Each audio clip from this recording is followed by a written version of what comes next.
இன்னியோட அந்த பார்வதி கதை முடிஞ்சிரும். அகிலாண்டேஸ்வரியோட ஆட்டமும் அடங்கிடும். இனி நம்ம ராஜாவும் தான் நினச்சிக்கிட்டு இருந்தேன். ஆனா நினைச்சது ஒண்ணு, நடந்தது ஒண்ணா போச்சு. அங்க முழுசா என்ன நடந்ததுன்னு தெரியலையே. வீடியோ கால் வேற கட் ஆயிடுச்சு. சரி, வனஜா ஆண்டிக்கு கால் பண்ணுவோம்.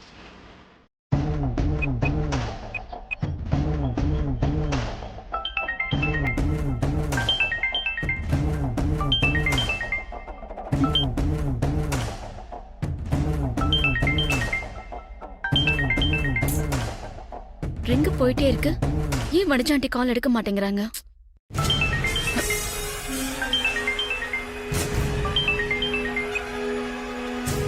ஹலோ ஆண்டி, எங்க இருக்கீங்க? என் ரூம்ல தான் இருக்கேன் நந்தினி. சொல்லு. என்ன ஆண்டி, ஏன் இப்படி டல்லா பேசுறீங்க? நம்ம நினைச்சபடி எதுவும் நடக்கலன்னதும் அப்செட் ஆயிட்டீங்களா? விடுங்க ஆண்டி, இது என்ன நம்மளுக்கு முதல் தடவையா? இதுக்கு முன்னாடி பல தடவை நாம கைக்கு கிடைச்ச வெற்றியை பறி கொடுத்துட்டோம்ல. இதுக்கெல்லாம் மனசு தளர விடக்கூடாது ஆண்டி. அடுத்த தடவை பாத்துக்கலாம். தோல்வி எனக்கு புதுசுல நந்தினி, அதுக்காக நான் கவலைப்படல. ஆனா நேத்து என் மகுடிக்கு கட்டுப்பட்ட பாம்பு மாதிரி ஆடிட்டு இருந்த அகிலா இன்னைக்கு அப்படியே படம் எடுத்து என்னையே கொத்திட்டா பாரு. அதான் கொஞ்சம் வருத்தமா இருக்கு. அங்க நடந்ததை முழுசா என்னால பார்க்க முடியல ஆண்டி. வீடியோ கால் வேற கட் ஆயிடுச்சு. ஆமா, அங்க என்னதான் நடந்தது? அந்த ஜோசியர் சொன்ன வார்த்தைக்கும் அவர் கொடுத்த சீட்ல எழுதியிருந்த விஷயத்துக்கும் கொஞ்சம் கூட சிங்கே ஆகல நந்தினி. அதெல்லாம் நான் லைன்ல பாத்துட்டு தான் இருந்தேன். அதுக்கப்புறம் தான் கட் ஆயிடுச்சு. அதுக்கப்புறம் என்ன நடந்துச்சு? சரி, அதுதான் ஒண்ணும் இல்லாம போச்சே. நேத்து அகிலா எனக்காக முட்டு கொடுத்து ஆதிக்கிட்ட முட்டிக்கிட்டாலே, அத கொஞ்சம் நாம பயன்படுத்திக்கலாம்னு சொல்லி அந்த சமையல்காரிய பத்தி லைட்டா போட்டு கொடுக்க ஆரம்பிச்சேன்.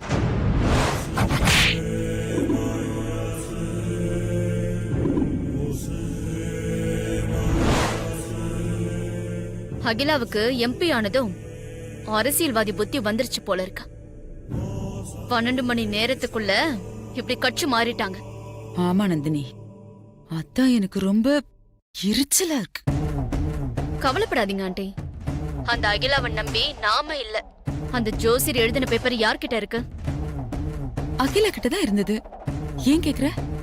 எனக்கு என்னமோ அந்த பேப்பர்ல ஏதாவது தப்பு நடந்திருக்குமோன்னு என் உள் மனசு சொல்லுது ஆண்டி. அதனாலதான் கேட்டேன்.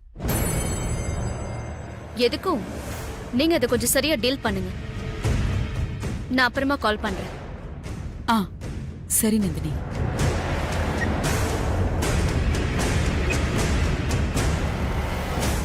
ஜோசியர் கொடுத்த சீட்ல என்ன நடந்திருக்கும்?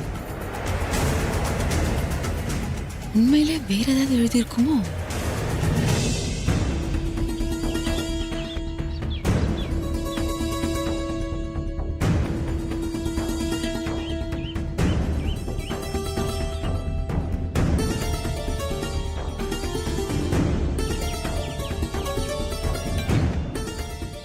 ஜோசியர் எழுதி கொடுத்ததா சொல்லி உங்க அம்மா காலையில ஒரு துண்டு பேப்பர் எடுத்து படிச்சாலே, அது உண்மையா ஜோசியர் எழுதி கொடுத்ததே இல்ல.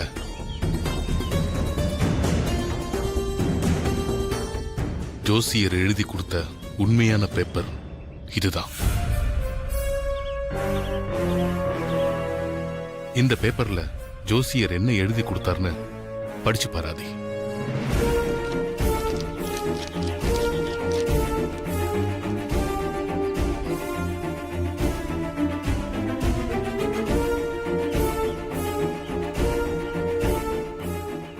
ப்ரோ, அந்த லெட்டர்ல என்ன எழுதி இருக்கு?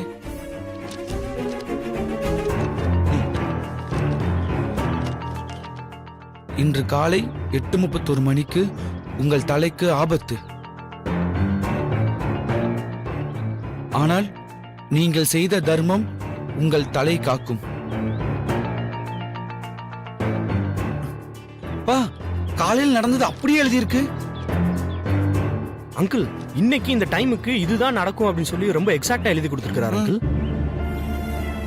இதுதான் ஜோஷியர் எழுதி கொடுத்த உண்மையான பேப்பர்னா, அப்போ அம்மா காலையில அவங்க பேக்ல இருந்து எடுத்த பேப்பர்ல வியாபாரத்துல நஷ்டம் ஏற்படும் போட்டிருந்துச்சு.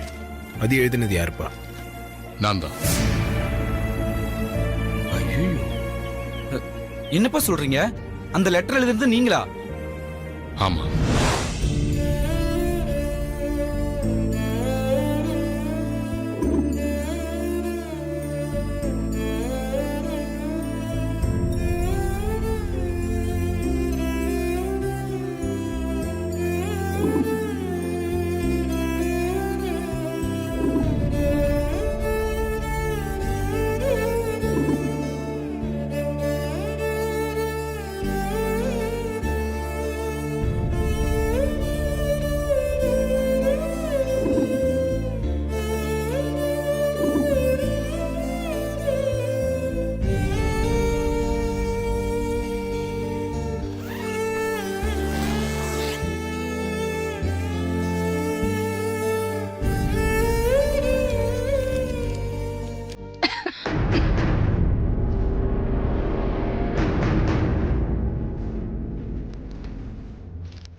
ஜோஷியர் இதுல எழுதியிருக்க மாதிரி காலையில நடக்குமா நடக்காதான்னு தெரியாது.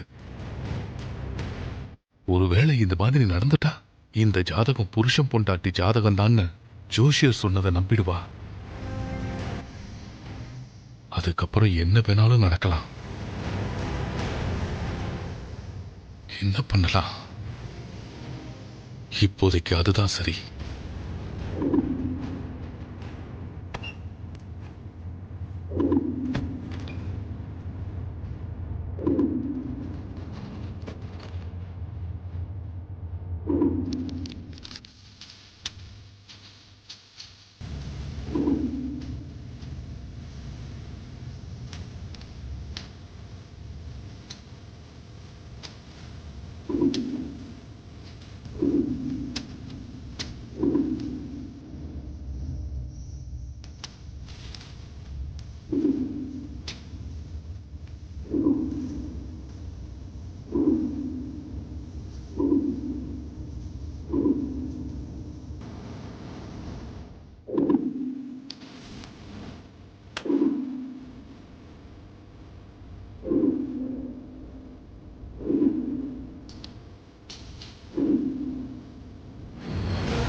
ஜோஷியர் எழுதின லெட்டரை நீங்க மாத்தி வச்சிருக்கீங்க. ஆனா அதே நேரத்துல மேனேஜர் கால் பண்ணாரு. அது எப்படி? Correct bro. லெட்டர்ல நஷ்டம்னு எழுதுனதுக்கும் மேனேஜர் லாபம்னு சொன்னதுக்கும் கொஞ்சம் கூட சிங்க் ஆகாதனால தான் அம்மா ஜோசியர் சொன்னதை நம்பல. காலையில சரியா 8:31க்கு கால் பண்ணி மேனேஜர் கிட்ட பேச சொன்னதே நான் தான். என் மருமகளோட உயிரை காப்பாத்த எனக்கு இதை விட்டா வேற வழி தெரியல. உங்க அம்மா கிட்ட இருந்து தற்காலிகமா பார்வதியை காப்பாத்திட்டதா என் மனசுக்குள்ள சின்னதா ஒரு நிம்மதி கிடைச்சிருக்கு. ஆனா நீ தாலி கட்டின பொண்டாட்டியை காப்பாத்த நான் தாலி கட்டின பொண்டாட்டிக்கு நம்பிக்கை துரோகம் பண்ணிட்டோங்கிற குற்ற உணர்ச்சியில என் மனசு ரொம்ப உறுத்தலா இருக்கு. உங்க கஷ்டம் என்னன்னு எனக்கு புரியுதுப்பா. இதெல்லாம் கொஞ்ச நாளைக்கு தான். உங்க பர்த்டே அன்னைக்கு எப்படியும் எங்க விஷயத்தை பத்தி பேசி எங்க கல்யாணத்துக்கு சம்மதம் வாங்க போறீங்க. அதுக்கப்புறம் உங்களுக்கு எந்த குற்ற உணர்ச்சியும் இருக்காது. ஆமாப்பா, ப்ரோக்காக உங்க பர்த்டே வரைக்கும் கொஞ்சம் பொறுமையா இருங்கப்பா. எனக்கு என்னமோ என் பர்த்டேக்கு அப்புறம் கூட இந்த பிரச்சனை நல்லபடியா சால்வ் ஆகும்னு தோணல. என்ன அங்கிள் இப்படி சொல்றீங்க? உங்க பர்த்டே அன்னைக்கு தான் ஆதி பார்வதி விஷயத்துக்கு ஒரு நல்ல முடிவு வரும்னு நாங்கெல்லாம் நம்பிக்கையோட எதிர்பார்த்து காத்துக்கிட்டு இருக்கிறோம். நீங்க இப்படி நம்பிக்கை இல்லாம சொல்றீங்களே. நேத்து வரைக்கும் நான் அந்த நம்பிக்கையோட தான் இருந்தேன். ஆனா ஆதி பார்வதி ஜாதகத்தை ஜோஷியர் பார்த்துட்டு பலன் சொன்னதை கேட்டு அகிலா வீட்டுக்கு வந்து டென்ஷன் ஆனதை பார்க்கும்போது எனக்கு கொஞ்சமா இருந்த நம்பிக்கையும் போயிடுச்சு.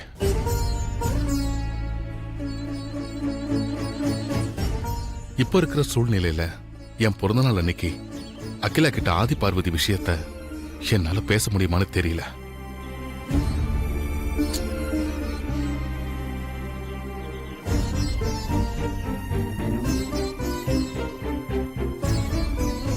என்ன ஆதி உங்க அப்பா இப்படி சொல்லிட்டு போறாரு? இப்ப என்ன பண்றது? ப்ரோ எப்படியாவது அப்பா கிட்ட பேசி கன்வின்ஸ் பண்ணிரு ப்ரோ. இப்போ வேண்டாம். அப்பா வேற குழப்பத்துல இருக்காரு. 2 நாள் போகட்டும், அப்புறமா பேசிக்கலாம். ம் சரி ப்ரோ. ஷாம் வா.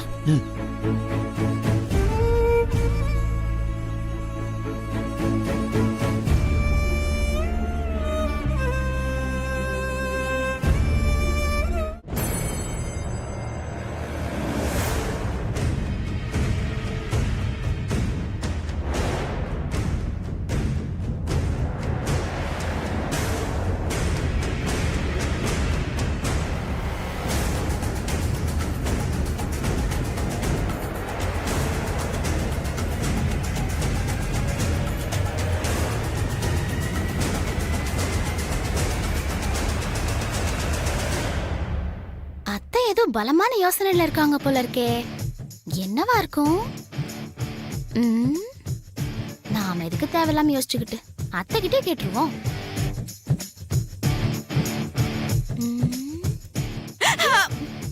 ஏண்டி இருமை மூஞ்சிய கொண்டு வந்து இவ்ளோ கிட்ட வச்சிருக்க? ஏண்டி ரூமுக்குள்ள வரியே கதவு தட்டிட்டு வர மாட்டியா? சாப்பிட்டுட்டு இருந்தா அத்தை, அதான் குரல் கொடுக்க முடியல. ஏண்டி எப்ப பார்த்தாலும் எதையாவது தின்னுகிட்டே இருக்க? கொஞ்சம் ரெஸ்ட் குடுறீ அந்த கிரைண்டருக்கு. அத விடுங்க அத்தை. ஆமா, நீங்க ஏதோ பலமான யோசனையில இருந்தீங்க. எதை பத்தி யோசிச்சுட்டு இருந்தீங்க அத்தை? அகிலா சொன்ன ஜோசியரை பத்தி தான் யோசிச்சுக்கிட்டு இருக்கேன். அந்த ஜோசியர் பேப்பர்ல எழுதி கொடுத்த விஷயம் எதுவும் நடக்கலங்கிற போது அவர் பொய்யான ஜோசியருங்கிறது நல்லா தெரிஞ்சு போச்சு ஆண்டி. அவர் பத்தி யோசிக்க என்ன இருக்கு? அதானே மித்ராக்கா சொல்றது கரெக்ட் தானே அத்தை? அந்த பேப்பர்ல எழுதியிருந்த விஷயம் அந்த ஜோசியர் எழுதினதுதானான்னு எனக்கு சந்தேகமா இருக்கு மித்ரா. என்ன ஆண்டி சொல்றீங்க? உங்களுக்கே இப்படி ஒரு சந்தேகம் வந்துச்சு? ஜோசியர் அந்த பேப்பரை அகிலா கிட்ட கொடுத்து 8:30 மணிக்கு மேல பிரிச்சு பாருன்னு சொல்லிருக்காருன்னா 8:30 மணிக்குள்ள ஏதோ நடக்க போகுதுன்னு அதுல ஏதோ எழுதிருக்கணும். நீங்க சொல்றத பார்த்தா 8:30 மணிக்கு அகிலா மேல லேம்ப் விழ பார்த்து அதுல இருந்து தப்பிச்ச சம்பவம் தான் நடந்திருக்கு. அது எப்படி ஜோசியர் பேப்பர்ல எழுதியிருக்க முடியும்? சரியான ஜோசியரா இருந்தா அவர் அப்படியே கணிச்சு அதைத்தான் எழுதியிருப்பாரு. இந்த ஜோசியரும் அதைத்தான் எழுதியிருக்கணும். அதனாலதான் அகிலா கிட்ட 8:30 மணிக்கு அப்புறம் நீ அந்த பேப்பரை பிரிச்சு பாரு, என் வாக்குப்பளிதம் என்னன்னு தெரிஞ்சுப்பேன்னு சொல்லி அனுப்பியிருக்காரு. ஆனா நீங்க சொல்ற மாதிரி அந்த பேப்பர்ல எழுதலையா அத்தை? வியாபாரத்துல நஷ்டம் தானே எழுதி இருந்துச்சு. அதனாலதான் சொல்றேன், அந்த பேப்பர்ல எழுதியிருந்த விஷயம் அந்த ஜோசியர் எழுதினதே இல்ல.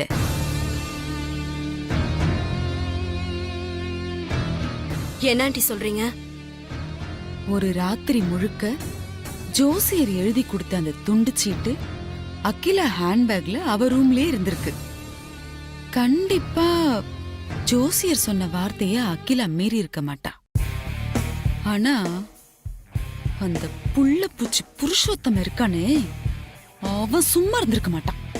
அந்த பேப்பர்ல என்ன எழுதிருக்குங்கிற ஆர்வத்துல அதை எடுத்து பிரிச்சு பார்த்திருப்பான். எதையாவது சாதகமா மாத்தி எழுதி வச்சிருப்பான்னு நினைக்கிறேன்.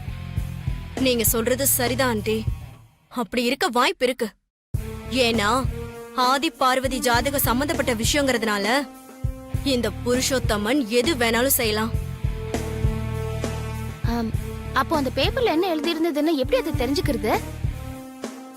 அதுக்கு ஒரே வழி, அகிலா போய் பார்த்த ஜோசியரை நாமளும் போய் பார்க்கணும். அந்த ஜோசியர் யாரு, எங்க இருக்காருங்கிற விவரத்தை அகிலாண்டீஸ்வரி தான் சொல்லிருக்காங்களே ஆண்டி. நாம போய் அந்த ஜோசியரை பார்த்து உண்மை என்னங்கறத தெரிஞ்சுப்போம். கண்டிப்பா மித்ரா, நாம ஜோசியரை போய் பார்க்கறோம், உண்மை என்னன்னு தெரிஞ்சுக்கிறோம்.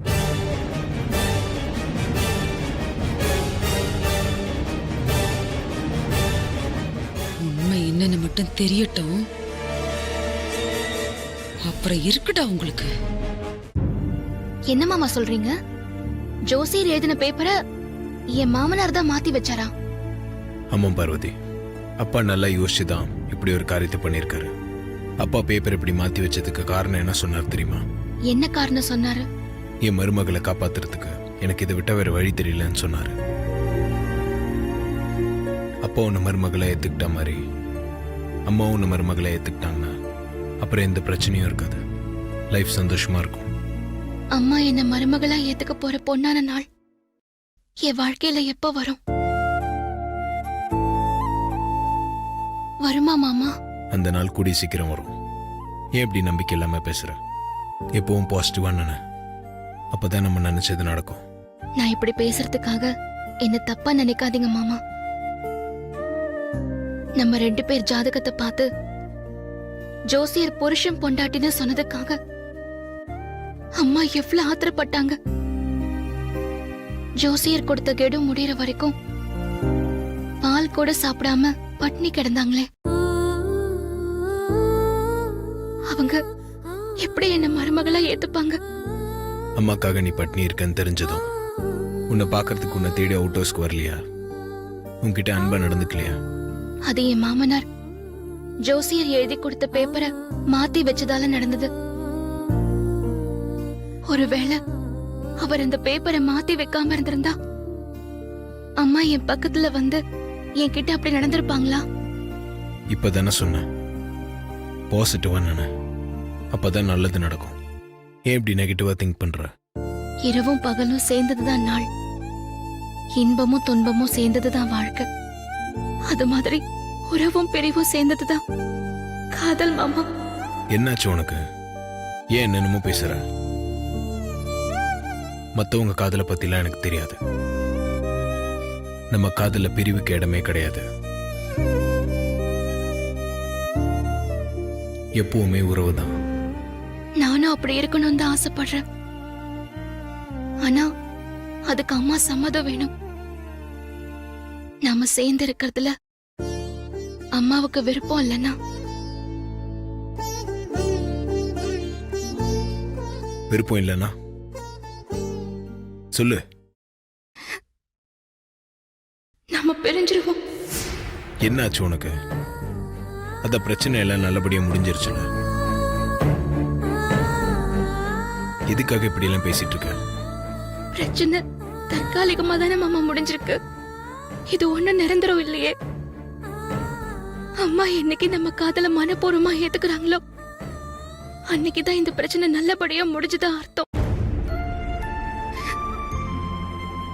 நம்ம ஒண்ணு செய்யறது முக்கியம் இல்ல மாமா.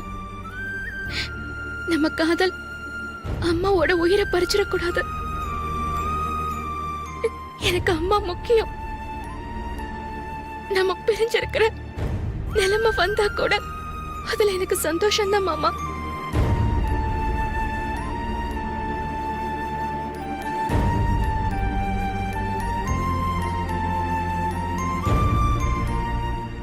எனக்கு நீயும் வேணும், என் அம்மாவும் வேணும். நீங்க 2 பேரும் எனக்கு 2 கண்ணு மாதிரி. யாரையும் என்னால விட்டு கொடுக்க முடியாது. நிச்சயமா நம்ம எல்லாம் சேர்ந்து இருக்கிற காலம் கண்டிப்பா வரும்.